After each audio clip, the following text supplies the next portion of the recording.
My name is Dr. Yakubi, aka the Parody Dentist. I'm really excited to be here today with you guys because today we're going to make a special video only dedicated for 2020 World Top 100 Doctors in Dentistry, specifically the peer-to-peer system. Today with me is Dr. Kianor Shah. Welcome, Dr. Kianor. Thank you. A little bit about Dr. Shah. He's a practicing dentist and entrepreneur from Southern California. As a traveling healthcare provider, Dr. Shah has practiced in more than 300 offices. As a businessman, Dr. Shah has built numerous co-brand, private label, and peer-to-peer partnership in the healthcare industry. Dr. Shah has completed his undergrad studies at Western Illinois University, where he earned a Bachelor of Science in 2000. Dr. Shah graduated in 2006 with a doctorate in dental medicine from Southern Illinois University. He went on to complete an MBA at Brandman University in International Business in 2016. His participation as a Fellow of the International Congress of Oral Implantologists, Fellow of the California Implant Institute, and Fellow of the International Academy of Dental Facial Aesthetics has culminated his mastership and diplomat status of the International Congress of Oral Implantologists. Dr. Shah has been in various roles as a founder, owner, chairperson, CEO, president, managing director, partner, associate, and consultant for a variety of domestic and international related business matters. In addition to his expertise in practicing general dentistry, Dr. Shah practices in the fields of prosthodontics, periodontics, and many of the other specialty dentistry. Dr. Shah, Dr. Shah reads, writes, and speaks English, German, and Farsi. Says Dr. Shah, a dentist is a lifetime professional commitment. Part artist, part architect, part entrepreneur, part physicist, part surgeon, part businessman, part therapist, and part community friend. Dr. Shah enjoys world travel, public speaking, studying and researching historical events, and participating in sports including soccer, table tennis, and fitness.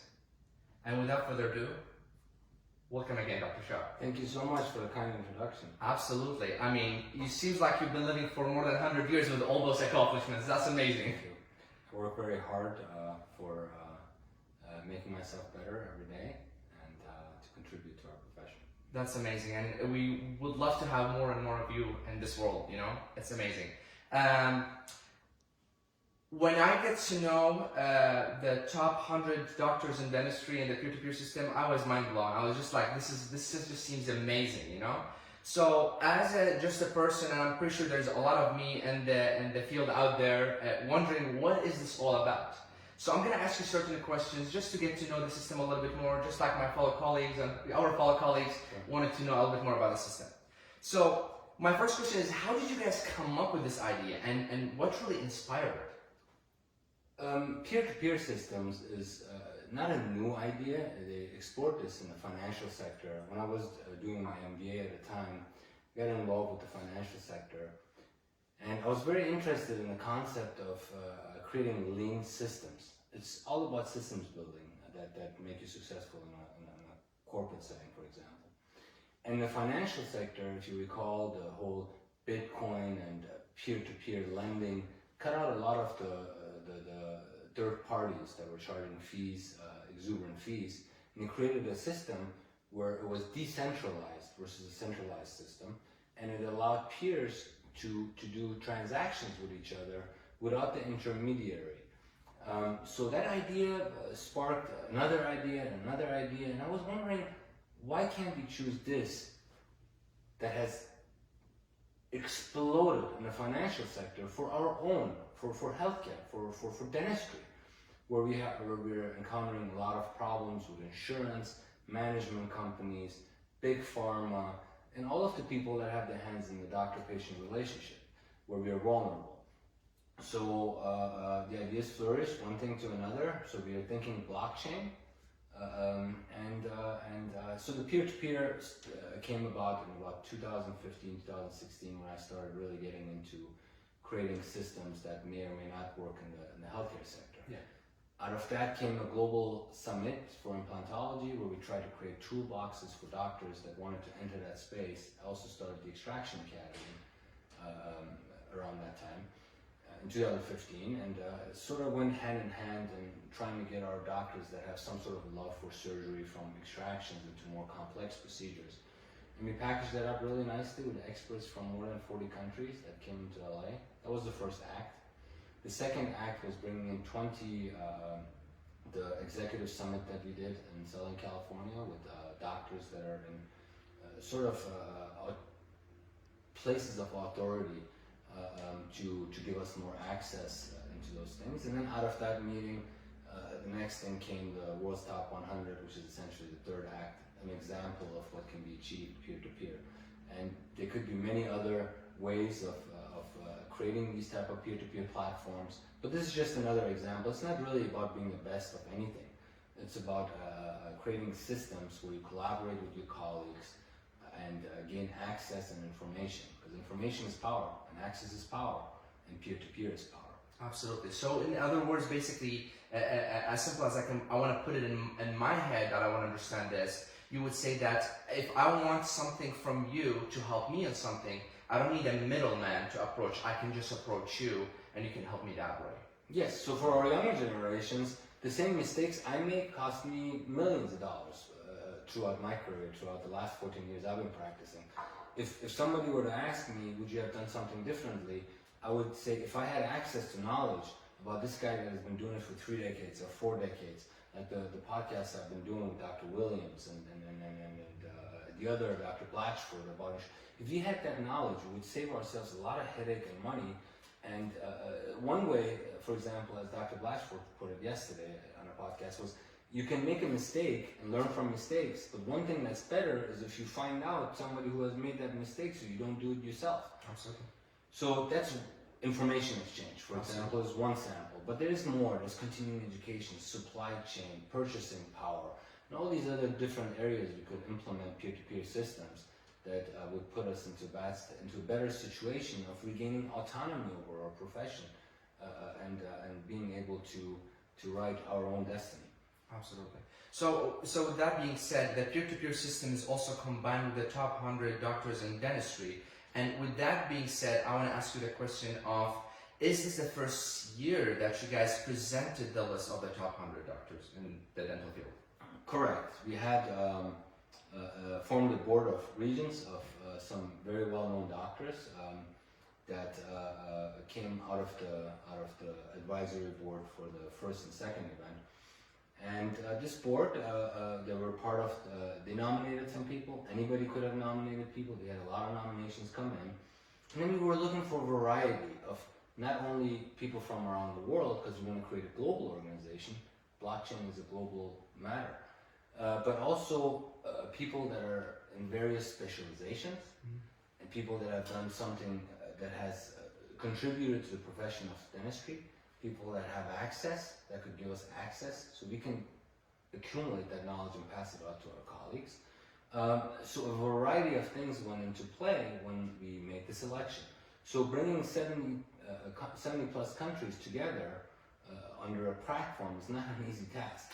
And there is no list in the world that could gather up the 100 best doctors in the world. It's not about being the best of anything. But talk is really cheap. Actually taking the first step in creating something that could solve the problems that we see in every chat room. We all have the same problems: insurance, management, staff, overhead, hiring, firing, all of those things. You have to do something. People talk, but nothing gets done. So we took this step. We brought 70-some countries together. We brought them from different areas, just as an example of sampling and polling, because no list in the world could encompass all the wonderful clinicians that are out there that are doing great things for their patients. It's just a platform and a sample of a peer-to-peer system. Makes sense. And I'm going to go a little bit more in details about these questions to maybe break it down a little bit more for our general population. But so then you described for me the nomination processes. You guys selected different people from around the world to sit together in a board, in a panel, and create that list of the top 100. Now, I want to ask you is that how did you decide which dentist made that list of the 100? What were the criteria that made these people meet the top 100? So particular criteria, most of these faces you already know from decades of hard work. You have the likes of Dr. Christensen or Dr. Ferran, who doesn't need an introduction. And then you have people that have over 800 research articles, like Dr. Friedman. And you got one gentleman that has 37 patents out of South Korea related to dental products. 37. 37. And you got Dr. Niznik, who has, for example, 33. You got Arun Garg. Dr. Garg was a co-founder of the PRP movement, which is now a $40 billion industry.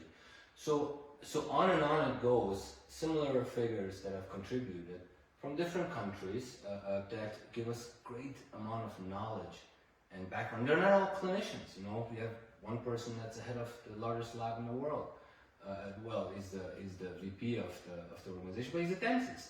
So having all of these people from the journalism sector, from the supply chain, from the clinical perspective, from the surgical perspective, from innovation, all of that creates diversity and it creates massive outreach that we could have. Now we're exploring how we can position that with the goodwill sector. I'm talking to global goodwill ambassadors on probably designing some sort of a plan. They're in over 200 countries with 16,000 members that are doing good in the world. And if we could create a system where, for example, you would provide 1 day of free dentistry a month, that would establish you very well in the community as a dentist, and it will also get you an award with them.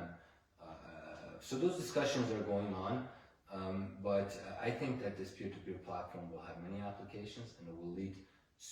It's always that small little idea that sparks and turns into a big fire, okay? So right now I'm doing the rounds with my colleagues, trying to explain and put it on a table, but the ideas have to eventually come out from us, from within our community. In the financial sector, there was a ledger up there. Everybody could look and keep their eyes on the ball, and then there were no special interest, because it's not possible in that system, right? It's a decentralized system. So now the board is thinking about ideas that relate to creating this platform where nobody's really in control, but the profession as a whole. And that may lead to all of the third parties realizing that they're guests, and if they don't behave like guests, they're going to be leaving this industry sooner or later. Some of these leaders predict that the hedge fund, private equity bubble for these management companies is eventually gonna burst, because they're putting a lot more money out than these offices are making back. So we have to take these steps to regain autonomy over our profession. When I entered it, which was a little bit about a decade before you did, there was kind of a patient-doctor relationship that was sacred, sort of in the Midwest. And now it's turned into a marketing function, which doesn't sit well with us. Well, absolutely. So, looking at a few of the other questions that I wanted to ask you is, obviously it was a very difficult process to get to select those people, because there is a lot of dentists around the world, you know, so, and those are big names like the ones you mentioned. I probably know some of them. Don't know the international. I've been out of school for 2 years now, so the whole industry is kind of new to me. You know, you think you learned a lot in dental school, but there is way so much more to learn after that. But the goal of compiling and promoting the list. So we are focusing on the peer-to-peer system. We are focusing on creating a way that things will be easier to approach for the dentist. Things will be easier to control, and obviously the goal also to make it a little bit more affordable. You know, the way I think about it is, I mean, it still exists. When we are doing international transfer of money, we have to go to a certain bank, and we have to wait in line and do that. While now, if I want to send you money, I can Venmo or I can use Apple Pay, and boom, in one click, I gave you money. Done. So it's kind of the same. I'm assuming it's kind of the same system that we're trying to approach, which is a wonderful idea, because the industry is so big. The thing I think about the difficult part, like me practicing recent, like starting now, when I want to buy, for example, burgers, you know, like I have to go to certain websites that charges almost an arm and a leg, you know. in the burst kind of perspective. I mean, it doesn't cost that much. But when you go to, like, for example, eBay or Amazon, you're like, whoa, this is like 10 times cheaper. I'm like, is this good? Is this bad? But you don't know, you know? So I think it is a good idea of like, start the peer-to-peer system, because it's gonna help each other as a industry, as a colleagues to help each other grow without having that middleman that's gonna charge for in the end of the day, you know. So I really admire this whole process and this whole idea of the peer-to-peer system. So with that being said, what do the general population, or maybe more specifically dentists, do need to know about the system? How will it really impact their life? I mean, I did explain it for me, how I feel like it's going to impact me, but how do you feel like it's going to impact the general dentist, or dentists in general around the world? Or patients. Think about it.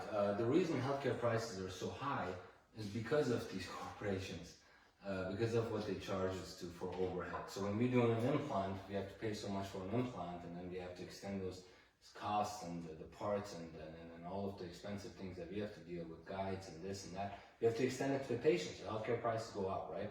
When you create systems that are lean and you eliminate certain expenses, then those savings can be extended to you. Let me give you an example. A company that sells you the chairs or whatever, your supplies. Yeah.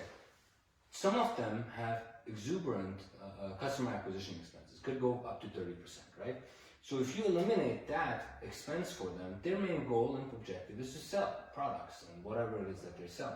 So when their customer acquisition expense is somehow eliminated by a group of doctors coming together and purchasing from that particular vendor, suddenly they can extend those savings to that group because they're getting their customer on a platter, right? So there's no customer acquisition expense. 30% is no joke, right? 15% is no joke. 20% is no joke. So those savings come to us, and we can extend certain amount of those savings to our patients when we do the procedure. So now you've created a direct lean system that which is known as purchasing power that you could do. But the problem is everything good gets corrupted, right?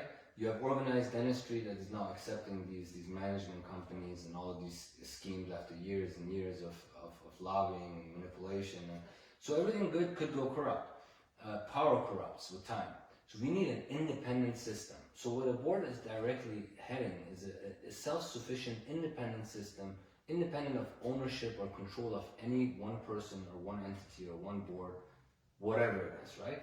So self-sufficient system that will allow us to empower and enable ourselves. When we pay these companies exuberant amount of money, something that's in a catalog that costs twice of what you see on Amazon or eBay, we are empowering them. We need to empower ourselves.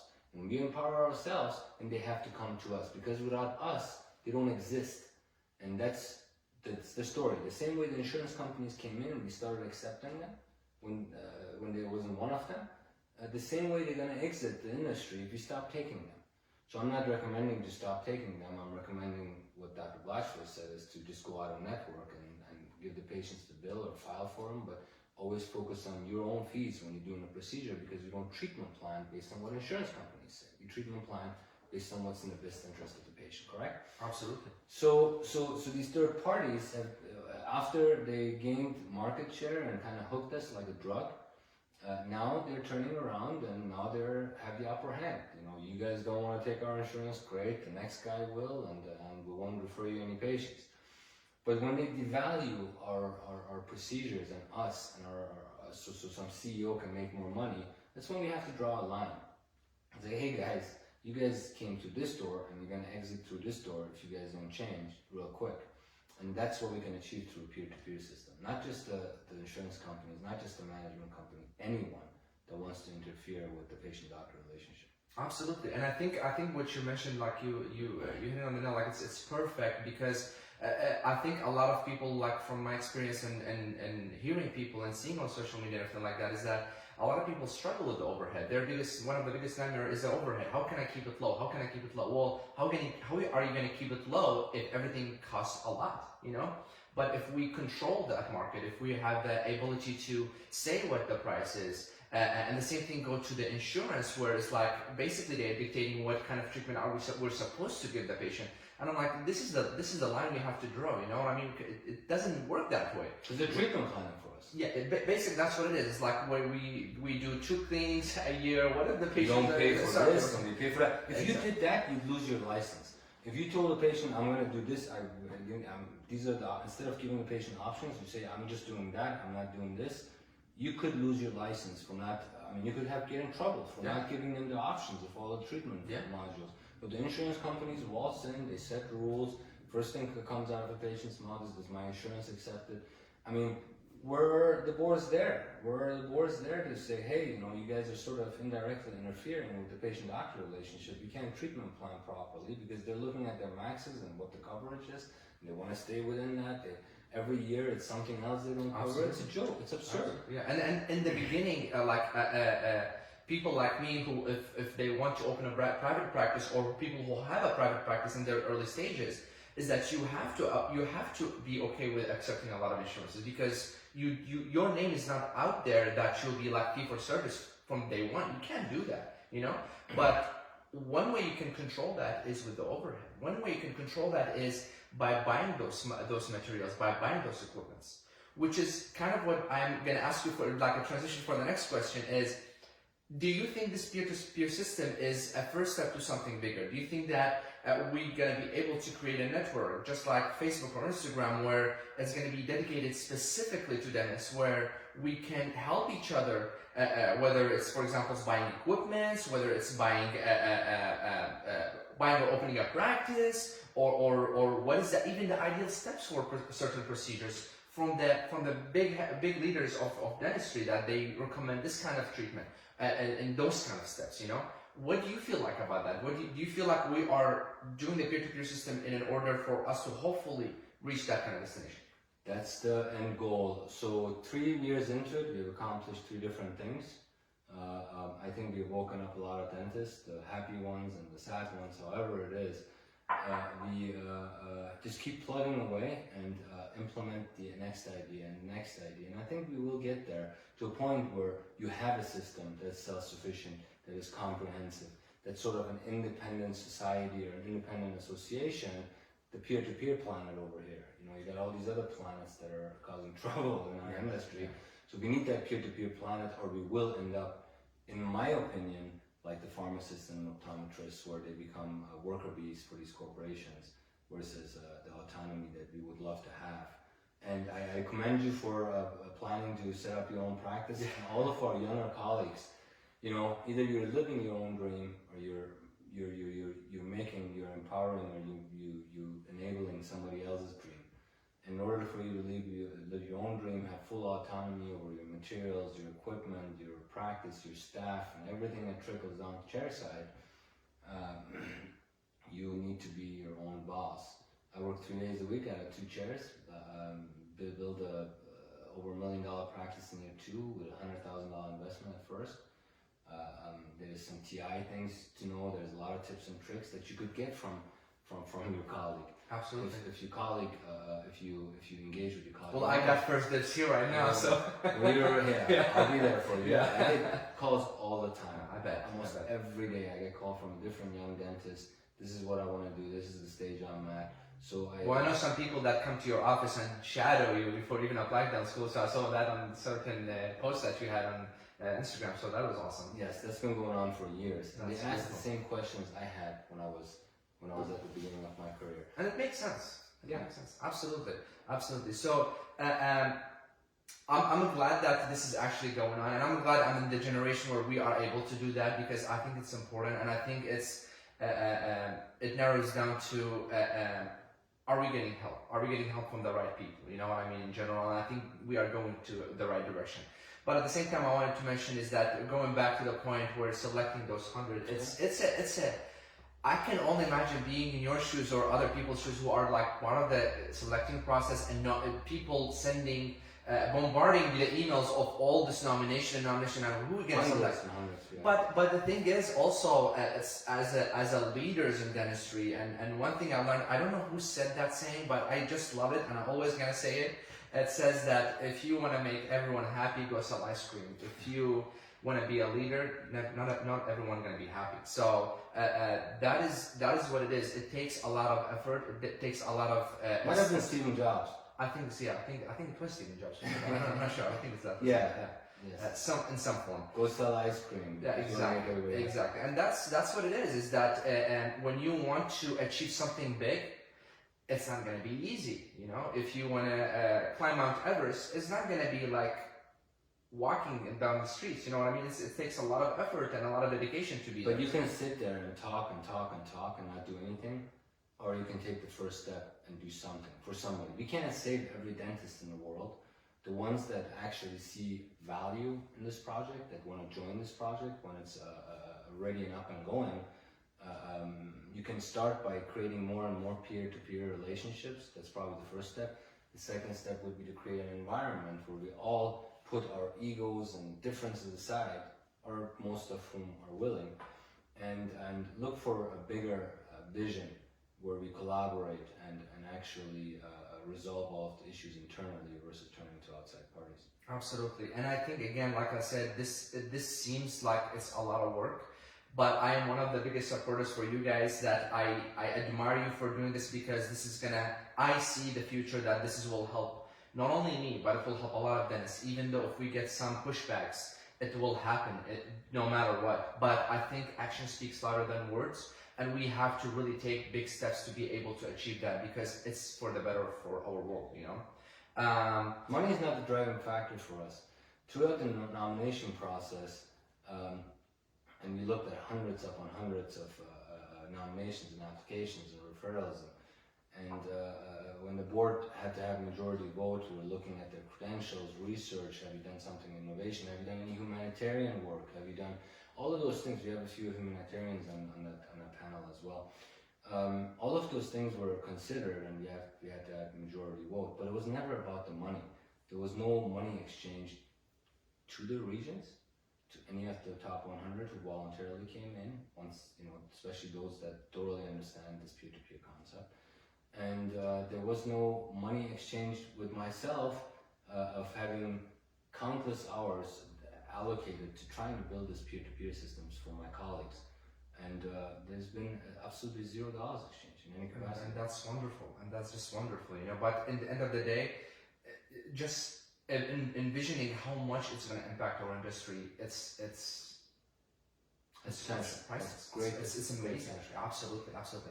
And before we end the session, my last question is, I was reading a little bit about it, and I heard there's a possibility of a gala or something like that going on. So I know it's in the early stage, this whole system that's going on, but are we having ideas of where the gala gonna be, and when, and who's gonna be there? So. Okay, I'm gonna take this up a notch, okay? Okay. Before you answer too, I hope I'm invited, because you have to have a performer on the stage. You might need a co-host.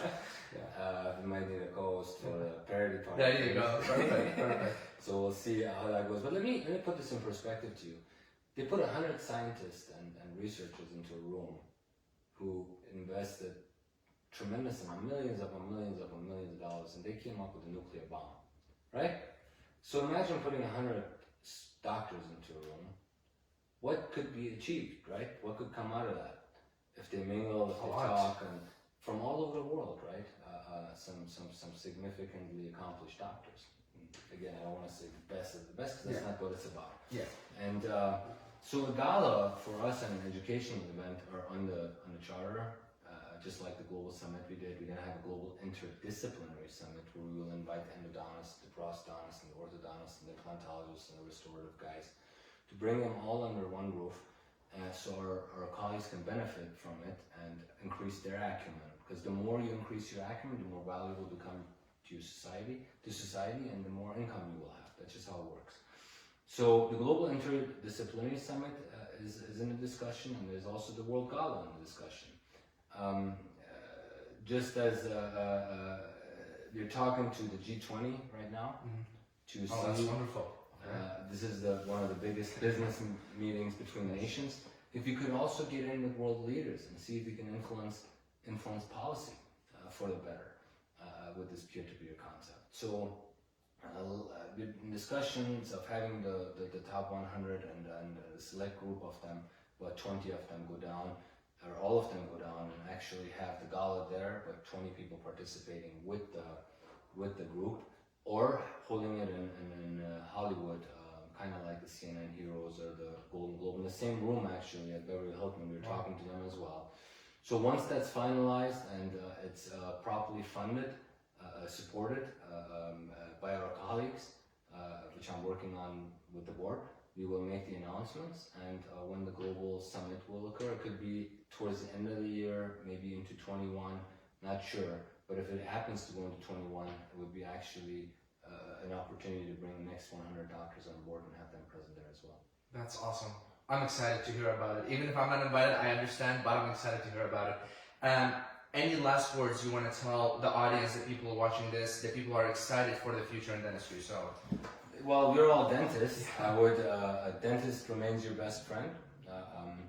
I highly recommend working with doctors and people that, peers are also people experts in the industry that have track record. We have a great love for evidence-based research. So if you're working with somebody, find out what they have accomplished, what sort of results they've had, and where they go. Dentist is your best friend, and you can go as far in life as you want to go. You'd be surprised how the no's at first turn into yeses, but you have to ask. Okay. Absolutely. It's not oh, Dr. Christensen or Dr. Blash. These people want to help you, but you have to take the first step and ask. So you can achieve anything you want to achieve in life, and I think you're going to achieve it better, faster, and stronger with your peers. Awesome.